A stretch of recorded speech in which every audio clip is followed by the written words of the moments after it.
Boa noite, meus amigos. Como vão? Vamos dando continuidade então. Hoje nós estamos ainda no capítulo 1, hoje é o item 2. A gente vai falar sobre torvelinho social e solitude. Então, assim, em nenhum momento de toda a nossa existência, de toda a perpetuação da humanidade na Terra, nós tivemos conceitos e regras tão palpadas, tão pautadas, tão sedimentadas em cima de aquisições materiais, de materialismo, de posse, de poder, de posições sociais, de tecnologia no sentido de tornarmos pessoas mais poderosas. Isso em momento nenhum tanto aconteceu.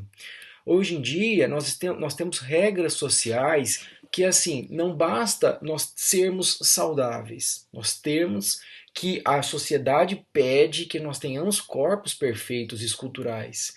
Não basta a gente ter uma aparência adequada, uma aparência, a gente ser razoavelmente bonito. Não. A gente não além da gente fazer de tudo para ser o mais bonito possível, a gente tem que ser capa de revista.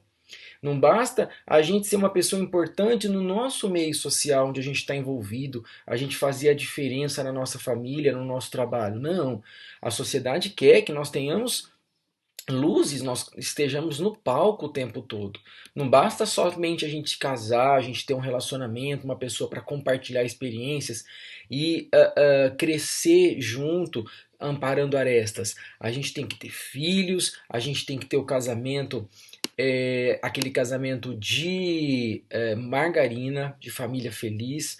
A gente não basta ter uma casa para morar, tem que ser uma mansão, a gente tem que ter um carro na garagem, tem que ser de último tipo, e tudo isso tem que ser visibilizado nas redes sociais, porque se ninguém vê, se nós não temos os likes da sociedade, dos nossos amigos virtuais, a gente não tem validade.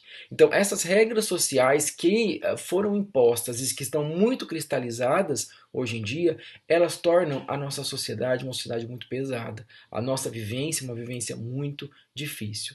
E aí, baseado em todas essas regras sociais, como é que faz com aquela pessoa que não se enquadra a tudo isso? Né? Então, assim, o Zé da esquina, nosso vizinho, que não está dentro de nenhuma dessas regras praticamente que a sociedade exige, como é que ele faz? Como é que ele faz para viver? E não só ele, mas como todas aquelas outras pessoas que em alguma maneira não se enquadram naquelas regras sociais. Então isso fica muito pesado, porque nós temos a sensação de que nós não estamos contentando, nós não estamos satisfatoriamente positivos no nosso meio.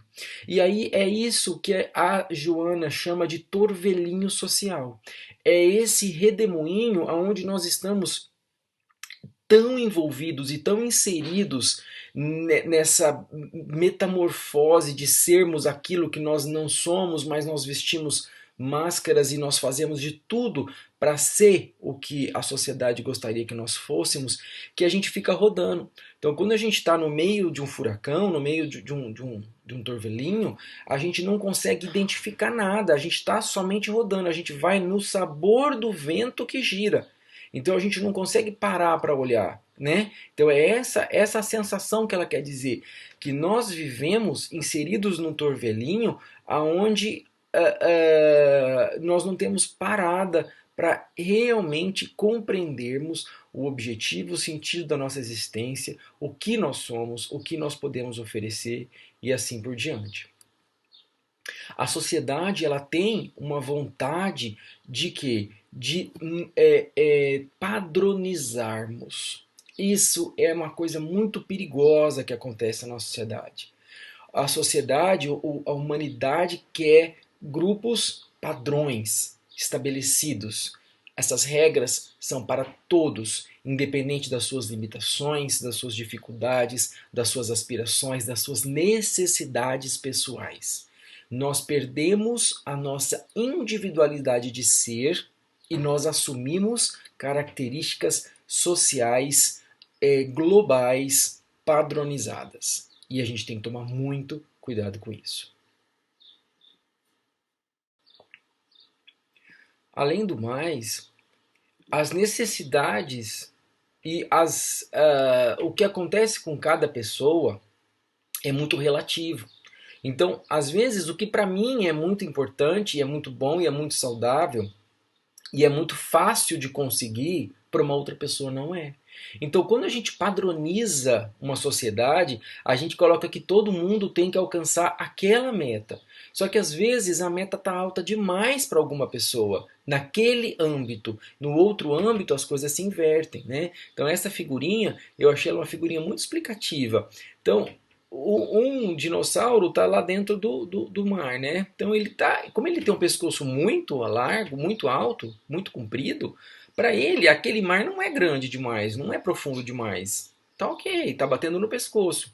Para o outro, se ele pular, ele vai provavelmente morrer afogado.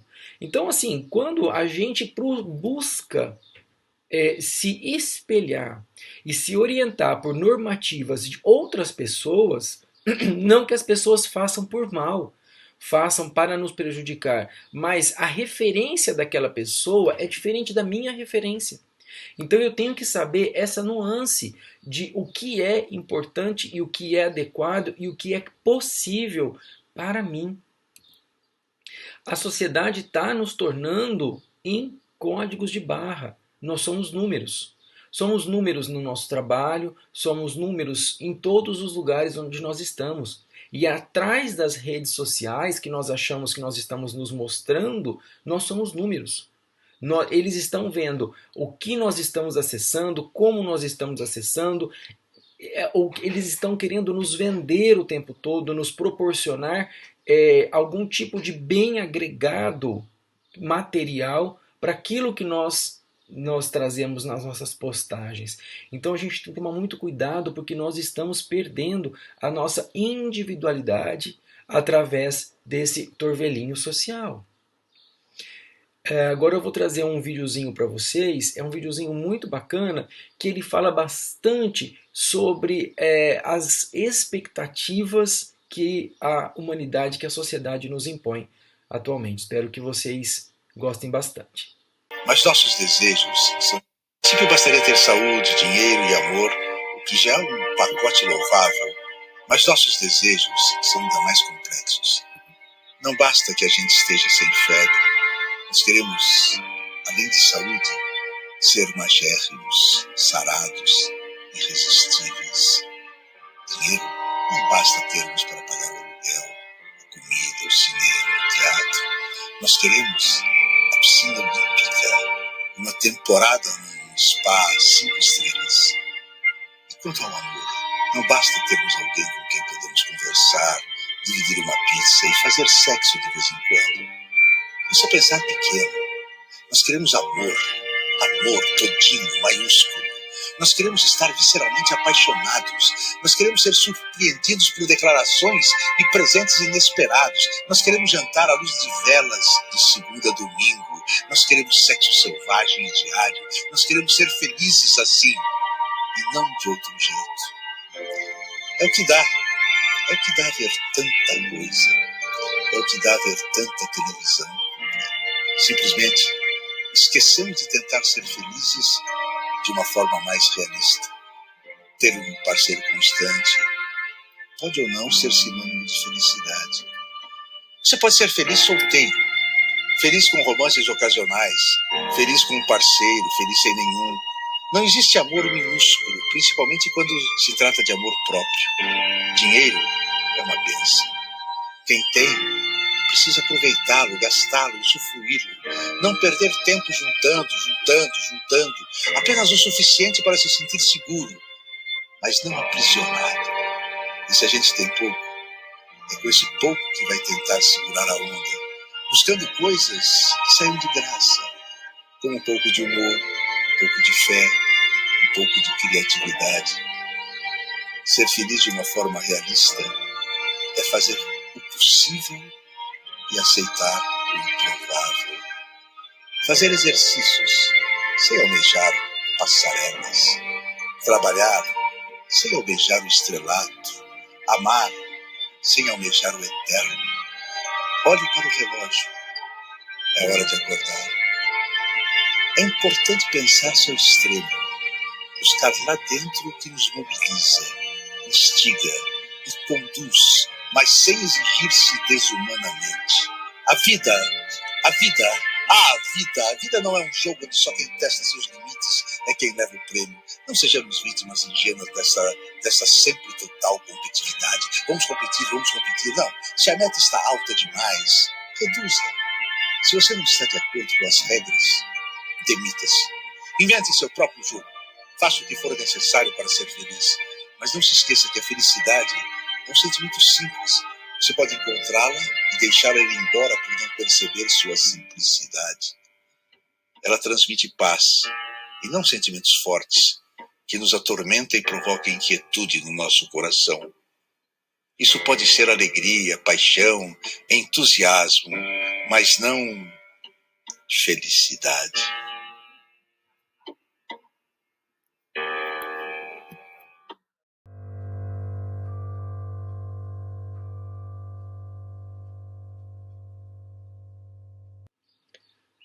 Bonito o vídeo, né? Eu gosto muito. É da Marta Medeiros, ela é uma escritora fantástica, do Rio Grande do Sul. Ela é de Porto Alegre. E ela coloca muito bacana, muito bem o que está acontecendo no dia a dia, né? Dois pontos importantes que me chamaram a atenção e que eu gostaria de frisar com vocês é: se a meta está alta demais, reduza. Muitas vezes a sociedade gostaria que nós alcançássemos uma meta.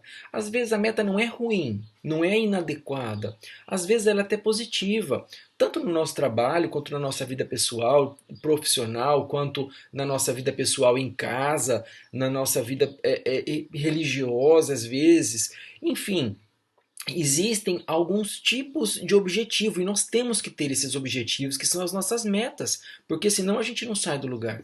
Mas às vezes ela está alta demais e a gente tem que reconhecer, porque quando nós temos metas inalcançáveis, inatingíveis, e o nosso inconsciente consegue saber que isso é inatingível muitas vezes, nós nos desestimulamos. Então, colocar metas menores, metas possíveis de serem alcançadas. E se você não está de acordo com as regras, demita-se. Então, se você não está de acordo com aquilo que acontece, então, às vezes, a gente escuta falar muito assim, às vezes é conversa de esquina, mas que os políticos às vezes eles entram na política com um objetivo, mas quando está lá dentro as regras são aquelas e não tem como fugir. Tem como fugir. Tem como fugir. Então, às vezes, nós estamos inseridos num mundo, num local, num ambiente onde as regras são muito claras e elas não são consoantes com os nossos princípios. E nós não precisamos modificar os nossos princípios para que a gente se enquadre às regras. As regras, elas têm que falar em consonância com o nosso coração, com os nossos sentimentos mais verdadeiros e nobres. Eu me lembro muito bem, isso me marcou demais, aquela última cena do filme O Diabo Veste Prada. Acho que todo mundo assistiu esse filme é muito famoso, é um ícone, né?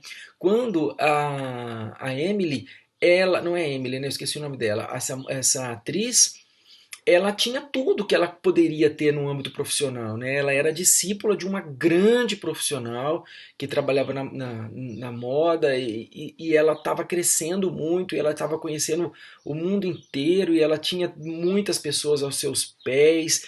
Enfim, só que a vida pessoal dela não estava adequada, não estava bacana, ela estava perdendo, ela perdeu o relacionamento, ela perdeu o convívio com amigos. Então, o que que ela fez? Ela no final, o que que ela faz? Ela joga o celular, que na verdade é um símbolo de que ela abre mão de todo aquele glamour que ela vivia, em detrimento desse luxo demasiado para a vida dela, porque é importante, porque faz diferença para ela. Porque nesse momento, talvez ela tenha se conscientizado do ser espiritual que ela é e do objetivo que ela veio fazer na Terra, que não necessariamente é congruente com os nossos afazeres profissionais. E não é só isso que a gente veio fazer na Terra. A gente não veio só trabalhar. E não tem nada a ver com os nossos incrementos materiais. Isso não agrega em nada no nosso espírito. Então ela fez uma escolha neste momento. Neste momento foi uma escolha muito sábia da vida dela, onde ela retomou as rédeas do seu destino. Porque o ser humano, ele tem uma capacidade, uma necessidade de ser um ser gregário. Nós vivemos em grupos, isso é natural do ser humano. E existe uma coisa que chama efeito manada. Quando muitas pessoas começam a fazer a mesma coisa, é um instinto do ser humano de que segue-se isso. E o que é importante? Nós pensarmos se o efeito manada é adequado para a gente. Então, sairmos disso, nos colocarmos fora desse efeito manada, porque esse efeito manada ele é irracional. Ele não é individualizado, ele é global, ele é para todo mundo. Então, assim, até. E aí, o Jung traz uma coisa muito interessante. Ele fala o seguinte: que até que a gente se torne consciente das nossas ações, das nossas atitudes, o inconsciente vai dirigir a nossa vida. E aí nós vamos chamar de destino.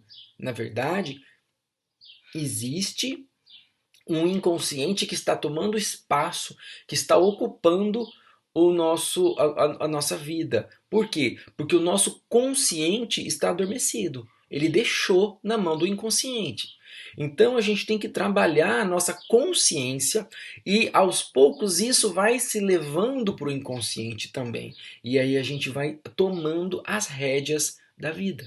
Então, naquele momento onde a atriz, a personagem, né, joga o celular na fonte e abre mão daquela vida glamurosa, ela está deixando que a consciência dela tome conta do seu destino.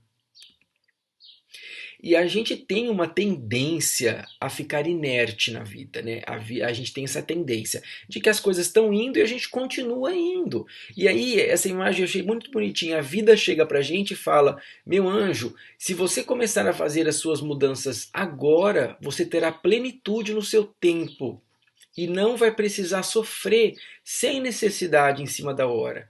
E a gente às vezes escuta isso, a gente percebe, mas a gente fala: aham, tá, vou sim, pode deixar, tô sentado, tá? Vou esperar. Então, assim, muitas vezes se impõe na nossa existência algumas modificações dos nossos comportamentos e que a gente sabe que aquilo é importante. A vida está nos chamando a repensar, a sairmos do inconsciente e trazermos a nossa existência para o consciente, para sabermos o que é ideal, o que é melhor, o que é mais proveitoso para o nosso espírito. E a gente muitas vezes esquece, deixa disso. Por quê? Porque nós somos muitas vezes indiferentes a novas conquistas. Às vezes a gente não quer alterar o nosso comportamento. Então, essa dificuldade faz com que nós mantemos o nosso padrão na inércia e muitas vezes nos levando não só à infelicidade, mas à perda existencial ou ao desperdício existencial e espiritual, que é o mais importante. E existem ferramentas internas para que a gente consiga sair desse furacão, desse torvelinho social. Então a Joana traz algumas atitudes que a gente pode exercer ao longo da nossa vida para a gente conseguir sair desse torvelinho. Quais são elas? 3 principais. A vontade. Então a gente tem que ter uma vontade verdadeira. Não é aquela vontade, mas é uma vontade séria. Por quê? Porque não é fácil a gente sair do torvelinho. Não é fácil a gente sair desse furacão que nos leva, dessas regras sociais impostas por tantos anos e tantas existências. A gente tem que ter criatividade para a gente conseguir fazer diferente. E a gente tem que ter a intuição. E aí, quando a gente fala em intuição, a gente está falando do quê? A gente está falando da nossa reconexão, da nossa voltar dentro de nós mesmos e encontrarmos lá a centelha divina de Deus que habita em nós. É quando a gente abre os nossos ouvidos aos ensinamentos e aos sinais trazidos pela divindade, pelo ser superior, por Deus, pelos espíritos amigos, pelos nossos mentores. Outro dia eu escutei numa palestra do Rossandro uma coisa muito interessante, que ele disse que às vezes Deus manda sinais, mas a gente precisa de legenda para esses sinais. Quando a gente aguça a nossa intuição é quando que nós conseguimos compreender e entender os sinais de Deus. É quando nós colocamos legenda nos sinais de Deus. Como diz na música, né? Lembra daquela música Se Eu Quiser Falar com Deus? Para a gente conseguir se conectar com Deus, porque Deus está o tempo todo falando com a gente. O nosso anjo guardião, o nosso mentor, ele está o tempo todo nos intuindo, né? Nos trazendo ensinamentos. A gente é que fecha os nossos ouvidos. Através do quê? As nossas mãos estão muito cheias, as nossas metas estão muito altas, os nossos objetivos são muito materializados. E isso nos ensurdece, isso nos cega. Então, ter as mãos leves, as mãos vazias, é uma vida leve, é uma vida menos materializada, é uma vida com objetivos mais sensatos para o nosso espírito. Isso nos tira a venda dos olhos, nos tira o tapume dos nossos ouvidos, para que nós consigamos compreender essas mensagens do divino. Agora a gente já falou um pouquinho sobre solitude, né? Estar sozinho, isso foi colocado na nossa cabeça desde muito tempo, de outras existências, que estar sozinho não é bom, não é bacana. Quando a gente vê uma pessoa sozinha, viajando sozinha, num restaurante sozinha, a gente fala, que dó, coitado. A gente tem essa pena, né? Essa dó. Por quê? Porque foi nos embutido que estar bem é sempre estar agregado com muitas pessoas, com outras, sempre, sempre, sempre. E quando a gente pensa numa comemoração, a gente pensa às vezes em fazer alguma comemoração com a gente mesmo em casa, por uma conquista, por um progresso, por alguma coisa bacana que aconteceu. Pode acontecer, isso é normal, mas não é o que vem na nossa mente. Quando a gente fala vamos fazer uma festa, é com muita gente, é sempre todo mundo muito, muito unido, né? E é o que a gente tem passado agora na pandemia.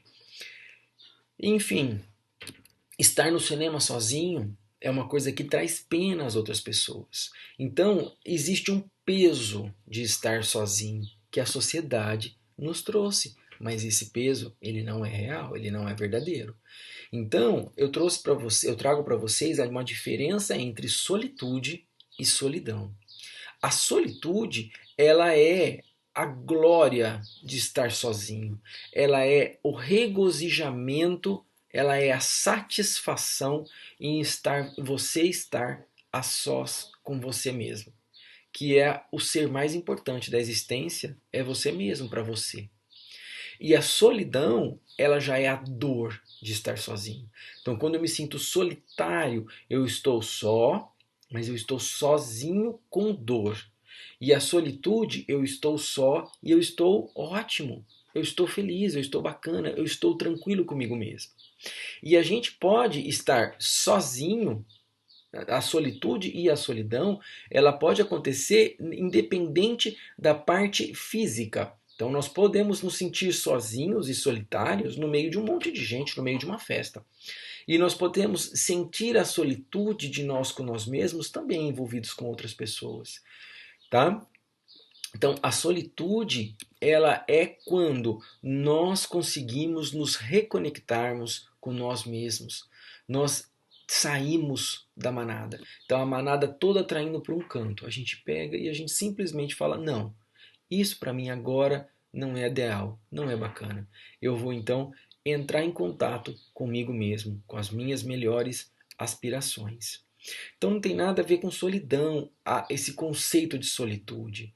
É o afastamento da multidão, da manada, por escolha própria. É associar-se a sentimentos positivos que habitam em mim. Muitas vezes a gente não gosta de ficar sozinho porque a gente não quer entrar em contato com alguns sentimentos que nós trazemos dentro de nós mesmos. Então a gente se esconde no meio de uma falsa amizade, de uma falsa gregariedade social que na verdade não é positiva. Estarmos a sós com nós mesmos vai trabalhar o nosso self. A gente vai trabalhar o nosso auto-amor, o nosso autoconhecimento, a nossa autoaceitação, autoconfiança, autocompaixão. A gente vai fortalecer aquele self, que é o nós mesmos. Nós vamos ficar mais confiantes e fortalecidos da nossa existência na Terra. E é assim, meus amigos, com essa paisagem maravilhosa, com essa natureza exuberante que Deus nos propicia, que eu termino a nossa aula de hoje agradecendo muito a presença de vocês, agradecendo a participação e que nós possamos, ao longo dessa semana, fazermos alguma coisa que nos reconecte, trazermos um pouco da solitude que é tão importante e tão necessária para que nós possamos, aos poucos, sair em alguns momentos da nossa vida desse torvelinho social. Uma boa noite, fiquem com Deus. Muito obrigado.